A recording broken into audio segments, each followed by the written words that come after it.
नमस्कार विद्यार्थियों, आज का हमारा टॉपिक है सामाजिक प्रतिमान, मूल्य तथा सामाजिक अनुशास्तियाँ या स्वीकृतियाँ। Part first. यह बीए फर्स्ट ईयर के सिलेबस का भाग है।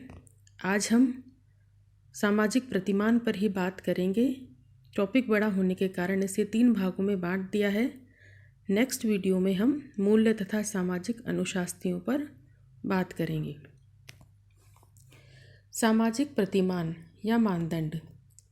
सामाजिक प्रतिमान समाज में व्यवहार करने के निश्चित व प्रमाणित तरीके हैं जो समाज द्वारा स्वीकृत हैं और जीवन के प्रत्येक क्षेत्र में विद्यमान हैं। सामाजिक मानदंड या प्रतिमान विभिन्न व्यवहारों के संपादन हेतु दिशा निर्देश का कार्य करते हैं। कहने का तात्पर्य है कि सामाजिक प्रतिमान समाज में व्यवहार करने के निश्चित तौर तरीके हैं जिन्हें समाज द्वारा स्वीकृत किया गया है और जीवन के प्रत्येक क्षेत्र में जो विद्यमान हैं। सामाजिक मानदंड या प्रतिमान व्यवहारों के संपादन हेतु या जिस मनुष्य को किस प्रकार का व्यवहार करना चाहिए उसके व्यवहारों के संपादन के लिए दिशा निर्देश एवं मार्गदर्शन का कार्य भी करते हैं। सामाजिक प्रतिमान को सामाजिक मानदंड अथवा सामाजिक आदर्श नियम भी कहते हैं क्योंकि ये सामाजिक संबंधों को नियमित करते हैं, समाज व्यवस्था को स्थायित्व प्रदान करते हैं। हम सामाजिक प्रतिमानों के अध्ययन के द्वारा किसी समाज व्यवस्था का ज्ञान प्राप्त कर सकते हैं। सामाजिक प्रतिमानों के आधार पर ही हम किसी मानवीय व्यवहार को उचित या अनुचित ठहरा सकते हैं। यानी सामाजिक मानदंड या प्रतिमान ही किसी भी व्यक्ति के व्यवहार को मानवीय अर्थात उचित या अनुचित कहा जा सकता है। यानी किसी व्यक्ति के व्यवहार को मानवीय अर्थात उचित या अनुचित कहा जा सकता है। यह सब सामाजिक प्रतिमानों के आधार पर ही निश्चित होता है। रॉबर्ट बियरस्टीड लिखते हैं कि बिना प्रतिमानों के सामाजिक जीवन असंभव होगा और समाज में कोई व्यवस्था नहीं रह पाएगी। यानी यदि सामाजिक प्रतिमान ना हो तो सामाजिक जीवन असंभव है और समाज व्यवस्थाहीन हो जाएगा। किंग्सले डेविस ने भी इसी संदर्भ में लिखा है कि आदर्श नियमों के अभाव में मानव समाज की कल्पना नहीं की जा सकती है। अब है सामाजिक प्रतिमान का अर्थ। सामाजिक प्रतिमान समाज के वे नियम हैं जो समाज द्वारा स्वीकृत होते हैं, जिनका पालन समाज के अधिकांश व्यक्ति करते हैं, जो हमारे व्यवहारों पर नियंत्रण रखते हैं और जो हमें उचित अनुचित का भेद बताते हैं, जिनका पालन करने पर समाज उचित पुरस्कार देता है और उल्लंघन करने पर दंड की व्यवस्था करता है। सरल शब्दों में समाज में आचरण के नियम ही सामाजिक प्रतिमान कहलाते हैं। कहने का तात्पर्य है कि सामाजिक प्रतिमान समाज के वे नियम कायदे होते हैं जिनके अनुसार व्यक्ति व्यवहार करता है, समाज द्वारा जो स्वीकृत होते हैं और व्यक्ति के व्यवहारों पर नियंत्रण रखते हैं और उचित और अनुचित का भेद कराते हैं और जिनका उल्लंघन करने पर समाज या जिनका पालन ना करने पर समाज उचित पुरस्कार व दंड देता है। सरल शब्दों में हम कह सकते हैं कि समाज में व्यवहार करने के या आचरण करने के नियम ही सामाजिक प्रतिमान या मानदंड कहलाते हैं। किंग्सले डेविस ने कहा है कि आदर्श नियम एक प्रकार के नियंत्रण हैं। मानव समाज इन्हीं नियंत्रणों के बल पर अपने सदस्यों के व्यवहार पर इस प्रकार अंकुश रखता है जिससे वे सामाजिक आवश्यकताओं की पूर्ति के साधन के रूप में कार्य करते रहें, भले ही उनकी प्राणीशास्त्रीय आवश्यकताओं में इससे बाधा पहुंचती हो। किम्बॉल यंग ने कहा है कि सामाजिक प्रतिमान समूह की अपेक्षाएं हैं। यानी समूह जो व्यक्ति से अपेक्षा करता है वही सामाजिक प्रतिमान या मानदंड कहे जाते हैं। रॉबर्ट बियरस्टीन ने कहा है कि सामाजिक प्रतिमान संक्षेप में कार्य प्रणालियों की संक्षिप्त विधियां हैं, कार्य संपन्न करने का एक तरीका है जो हमारे समाज द्वारा मान्य होता है। हारालाम्बोस ने कहा है कि प्रत्येक संस्कृति में ऐसे निर्देश बड़ी संख्या में पाए जाते हैं जो विशिष्ट परिस्थितियों में व्यवहारों को निर्देशित करते हैं। ऐसे निर्देशों को ही प्रतिमान या मानदंड कहा जाता है। सामाजिक प्रतिमान सभी समाजों में अनिवार्य रूप से पाए जाते हैं। सामाजिक प्रतिमान सापेक्ष होते हैं, अर्थात सामाजिक प्रतिमान सभी व्यक्तियों पर अथवा सभी परिस्थितियों में समान रूप से लागू नहीं होते। यानी कहने का अर्थ यह है कि परिस्थितियों के अनुसार एवं समय के अनुसार ये बदल सकते हैं। सामाजिक प्रतिमान प्रकृति से सामाजिक होते हैं, अर्थात ये किसी व्यक्ति विशेष द्वारा नहीं बनाए जाते बल्कि पूरे समाज की विरासत होते हैं। इसीलिए सामाजिक प्रतिमान या मानदंड अधिक स्थायी होते हैं और व्यक्ति के व्यवहार पर नियंत्रण बनाए रखते हैं। कुछ सामाजिक प्रतिमानों के उदाहरण हैं जैसे जनरीति, प्रथा, रूढ़ियाँ, परंपराएं, कानून इत्यादि। किंग्सले डेविस ने सामाजिक प्रतिमानों का वर्गीकरण जनरीतियाँ, रूढ़ियाँ एवं कानून, फैशन, नैतिकता, परिपाटी, शिष्टाचार इत्यादि के रूप में किया है। उपयुक्त परिभाषाओं से यह स्पष्ट है कि सामाजिक प्रतिमान समाज में व्यवहार करने के निश्चित एवं प्रमाणित तरीके हैं जो समाज के द्वारा स्वीकृत होते हैं और साथ ही जो हमारे जीवन के प्रत्येक क्षेत्र में विद्यमान होते हैं। अब है सामाजिक प्रतिमानों की विशेषताएं। सामाजिक प्रतिमानों की प्रकृति को और अधिक स्पष्ट रूप से समझने के लिए हम यहाँ इनकी विशेषताओं का उल्लेख करेंगे। सामाजिक प्रतिमान का अर्थ उन सामाजिक नियमों से है जिनके पालन की अपेक्षा उस समाज के सभी सदस्यों से की जाती है। यानी सामाजिक प्रतिमान वे नियम होते हैं जिनके पालन करने की अपेक्षा समाज के सभी सदस्यों से की जाती है। सामाजिक प्रतिमानों में अनेक छोटे एवं बड़े नियम और उपनियम होते हैं। सामाजिक प्रतिमान या मानदंड सभी समाजों में अनिवार्य रूप से पाए जाते हैं। हम ऐसे मानव समाज की कल्पना नहीं कर सकते हैं जिसमें कोई आदर्श नियम या प्रतिमान ना हो। मानव समाज की आदर्श व्यवस्था लाखों वर्ष पुरानी है। इसका विकास मानव समाज के एक अंग के रूप में हुआ है क्योंकि यह मौलिक सामाजिक आवश्यकता की पूर्ति में सहायक है। सामाजिक प्रतिमान भिन्न भिन्न मानव समूह के बीच उत्पन्न होने वाले संघर्षों में सामाजिक अस्तित्व की रक्षा करते हैं।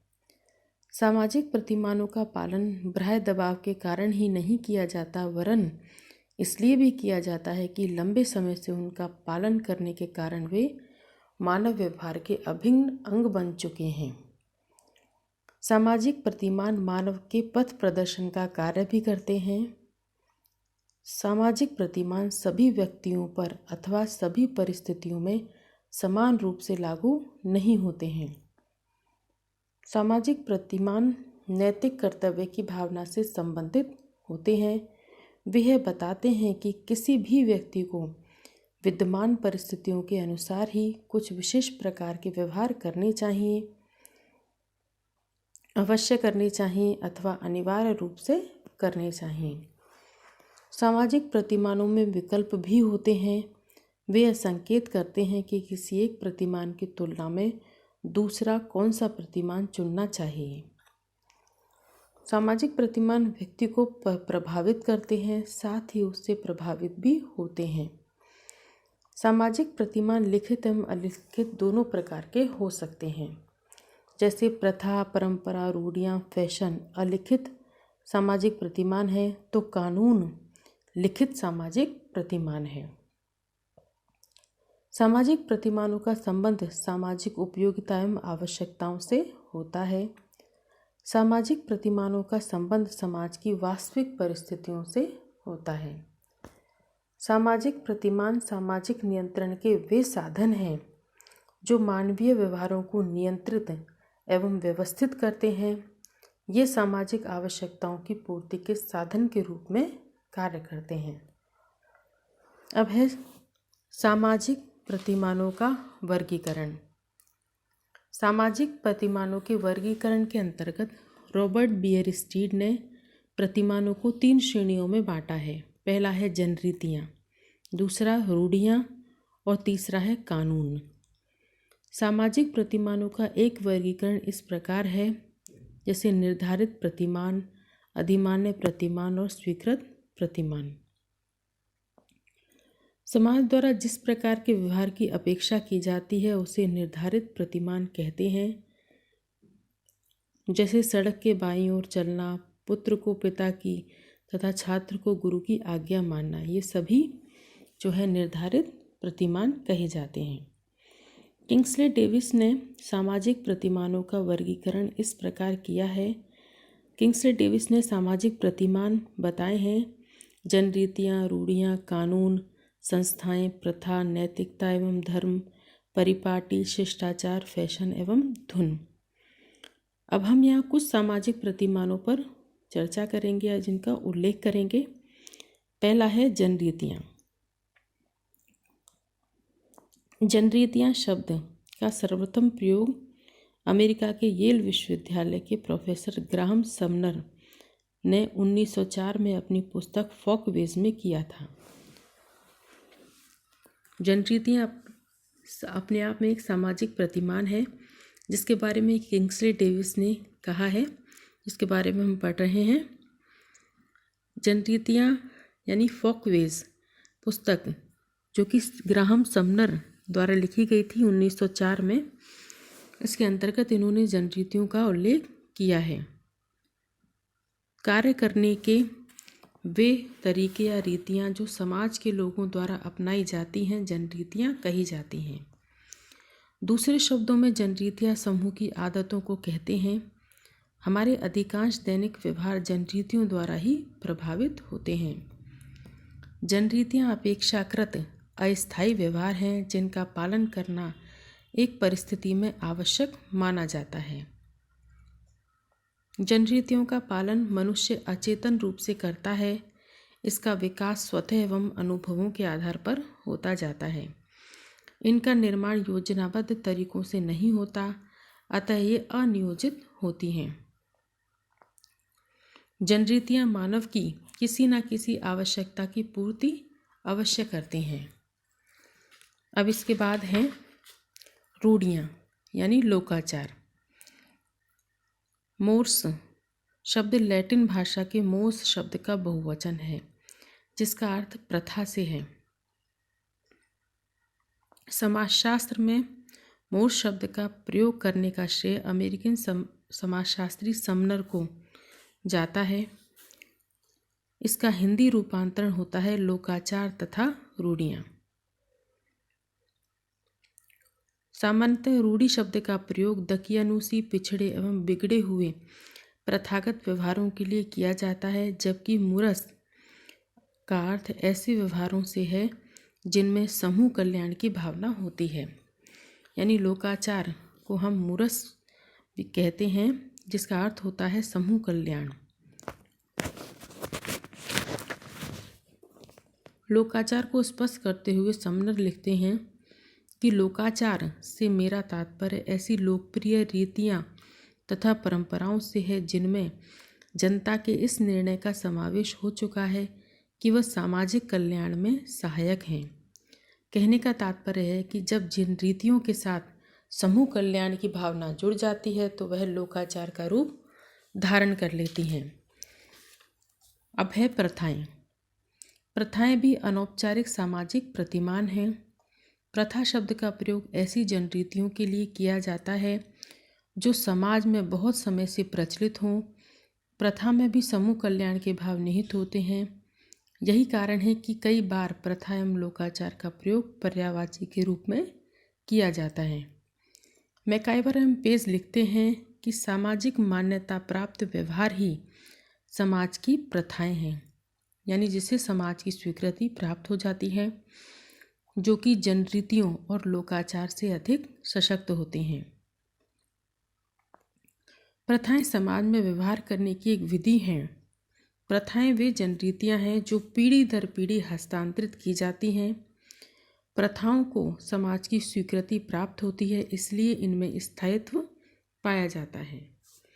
अब है परंपराएं। मानव को अपने जीवन काल में 2 प्रकार की विरासत मिलती है। एक प्राणी शास्त्रीय, जो कि उसे शारीरिक रचना व लक्षण प्रदान करती है, और यह माता पिता की वाहकाणुओं के द्वारा मिलती है। इसे हम वंशानुक्रम कहते हैं। दूसरी समाज द्वारा प्रदत्त सामाजिक विरासत। व्यक्ति को जीवन यापन करने के लिए अनेक भौतिक और अभौतिक वस्तुओं की ज़रूरत होती है, जो समाज ही उसे प्रदान करता है, जैसे घड़ी, रेडियो, टेलीविज़न, पंखा, वस्त्र इत्यादि। ये सभी भौतिक विरासत हैं। धर्म, विचार, दर्शन, प्रथाएं, नियम, रीति रिवाज आदि अभौतिक सामाजिक विरासत हैं। सामाजिक विरासत का अभौतिक पक्ष ही परंपरा कहलाता है। यानी सामाजिक विरासत का अभौतिक पक्ष, जिसे हम देख नहीं सकते हैं, वही परंपरा कहा जाता है। परंपरा का संस्कृत शब्द, ट्रेडिशन का संस्कृत शब्द परंपरा है, जिसका अर्थ होता है ऐतिह्य, अर्थात विरासत में मिलना। इस प्रकार परंपरा का संबंध उन बातों से है जो अत्यंत प्राचीन काल से चली आ रही हों और पीढ़ी दर पीढ़ी हस्तांतरित होती रही हों। अब है कानून। सामाजिक प्रतिमानों में कानून सर्वाधिक शक्तिशाली है। कानून वे नियम हैं जिनके पीछे राज्य की शक्ति होती है। किंग्सले डेविस ने कानूनों को 2 भाग में बांटा है। पहला है प्रथागत कानून और दूसरा है वैधानिक कानून। प्रथागत कानून उन समाजों में पाए जाते हैं जिनमें अपने सामाजिक नियमों को पालन करवाने के लिए विशिष्ट संगठन नहीं होते हैं, जहाँ ना तो आधुनिक समाजों की तरह विधान निर्मात्री सभा होती है और ना ही कानून, न्यायाधीश, पुलिस, जेल इत्यादि होते हैं। दूसरा है वैधानिक कानून। वैधानिक कानून को औपचारिक रूप से लागू किया जाता है। ऐसे कानूनों की व्याख्या के लिए वकील होते हैं। उनके उल्लंघन को रोकने के लिए पुलिस एवं जेल की व्यवस्था होती है। कानून वे नियम हैं जिन्हें बनाने, लागू करने एवं उनका उल्लंघन करने पर दंड देने की शक्ति समाज के लिए संगठित समूह में होती है, जिसे हम सरकार कहते हैं। अब है सामाजिक प्रतिमानों का समाजशास्त्रीय महत्व। सामाजिक नियंत्रण में भूमिका के रूप में हम इसका अध्ययन करेंगे। प्रत्येक समाज में सामाजिक प्रतिमान पाए जाते हैं। हम ऐसे मानव समाज की केवल कल्पना ही कर सकते हैं जिसमें कोई आदर्श नियम या प्रतिमान ना हो। हम यहाँ व्यक्ति के जीवन में सामाजिक प्रतिमानों के महत्व तथा व्यक्ति और सामाजिक प्रतिमानों के पारस्परिक संबंधों की चर्चा करेंगे, जिसमें पहला है सामाजिक प्रतिमानों का एक महत्व यह है कि ये सामाजिक सीख की प्रक्रिया को सरल बना देते हैं। कहने का तात्पर्य है कि सामाजिक प्रतिमानों के अभाव में प्रत्येक व्यक्ति प्रत्येक अधिकार का दावेदार बन जाएगा। इससे समाज में संघर्ष पैदा हो जाएगा और व्यक्ति का अस्तित्व भी खतरे में पड़ जाएगा। यानी सामाजिक प्रतिमान सामाजिक सीखने की प्रक्रिया को सरल बना देते हैं, जिनके द्वारा व्यक्ति अपने कार्यों को भली प्रकार से कर सकता है। सामाजिक प्रतिमान व्यक्ति के निर्णय को सरल बना देते हैं। प्रारंभ से ही सामाजिक प्रतिमानों के शिक्षण एवं अभ्यस्तता के कारण व्यक्ति को किसी परिस्थिति में निर्णय लेने के लिए उलझना नहीं पड़ता, वरन वह प्रतिमानों के अनुरूप ही कार्य करता है और इसीलिए व्यक्ति को निर्णय लेने में आसानी रहती है। सामाजिक प्रतिमान व्यक्ति में समूह के प्रति निष्ठा, उत्साह एवं आकांक्षाओं को जागृत करते हैं। रॉबर्ट बियरस्टीड कहते हैं कि बिना सामाजिक प्रतिमानों के सामाजिक संबंध अनियमित, गड़बड़ और खतरनाक हो जाएंगे। वे प्रतिमान ही हैं जो सामाजिक जीवन को व्यवस्थित, स्थिर एवं भविष्यवाणी करने योग्य बनाते हैं, जो कि सामाजिक संरचना के महत्वपूर्ण तत्व हैं। अप्रतिमानता व नियमहीनता की स्थिति में कोई समाज अधिक समय तक नहीं चल सकता है। सामाजिक प्रतिमान व्यक्तित्व के अंग बन जाने के कारण व्यक्ति स्वतः ही अचेतन रूप से इनका पालन करता है। सामाजिक प्रतिमान हमारे व्यवहारों एवं विचारों को प्रभावित करते हैं। किसी समाज का अध्ययन करने का सबसे अच्छा तरीका उसके सामाजिक प्रतिमानों का विश्लेषण करना है। कहने का तात्पर्य यह है, अंत में हम यह स्पष्ट करते हैं कि सामाजिक प्रतिमान समाज में व्यवस्था, स्थिरता, एकरूपता कायम कर रखते हैं। ये हमें समाज एवं संस्कृति में अनुकूलन एवं सहयोग सिखाते हैं। समाज में अनेक प्रकार के प्रतिमान पाए जाते हैं, कुछ अधिक महत्वपूर्ण होते हैं तो कुछ कम महत्वपूर्ण। रॉबर्ट बियरस्टीड इसी संदर्भ में बताते हैं कि समाज स्वयं एक व्यवस्था है जिसका अस्तित्व सामाजिक प्रतिमानों से ही संभव हो पाता है। सामाजिक शिक्षण, अभ्यस्तता, उपयोगिता, दंड और पुरस्कार द्वारा हम प्रतिमानों का अनुपालन करते हैं और धीरे धीरे ये हमारे व्यक्तित्व के अंग बन जाते हैं। व्यक्ति के सामने इनके पालन के सिवाय कोई और विकल्प ही नहीं होता है। प्रतिमानों के पालन से ही व्यक्ति अपने समूह में घुला मिला होता है।